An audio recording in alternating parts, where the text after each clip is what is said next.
எப்படி இருந்தோன்னா இப்படி ஆகிட்டு தான் மக்கள் இருந்துச்சு. இதை பார்க்கும்போது என்ன ஆச்சுன்னு பார்த்தீங்கன்னா, எங்கள் அம்மாட்ட அன்றைக்கி ஒரு நாள் அம்மா ஒரு புது லாக்கர் வாங்கி தாங்கம்மா, லாக்கரை பாருங்கன்னு சொன்னால், என்னடா புது லாக்கர் கேட்குறேன், நானே உனக்கு பண்ணித்தரேன்னு சொல்லி சுற்ற ஆரம்பிச்சிட்டாங்க மக்களே.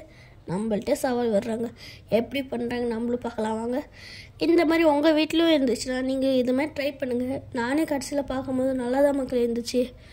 இப்படி சுற்றிக்கிட்டே வராங்க, எப்போ முடியும்னு பார்த்தா அதுக்காட்டி கட் பண்ணிட்டாங்க மக்களே. வாங்க அத்தை என்ன பண்ணுறாங்க பார்ப்போம். நெகை பாலிஷ் எடுத்துருக்காங்க, என்னம்மா கையில் தடவை போகிறீங்களா அப்படின்னு பார்த்தா லாக்கரில் தடவுறாங்க மக்களே. பரவாயில்ல, இதுவும் நல்ல டிசைனாக தான் இருக்குது. என்னம்மா சும்மா பண்ணுறீங்களான்னு கேட்டது, சும்மா பாடுறாடேன்னு சொல்கிறாங்க மக்களே. அப்புறம் சுற்றுனதுக்கப்புறம் லாக்கர் முடிஞ்சிருச்சு மக்களே. ஜீப்ரா கிராசிங் மாதிரி இருக்குது பார்த்தீங்களா. இந்த வீடியோ பிடிச்சிருந்தா லைக் பண்ணுங்கள், ஷேர் பண்ணுங்கள், சப்ஸ்கிரைப் பண்ணுங்கள். பாய் பாய்.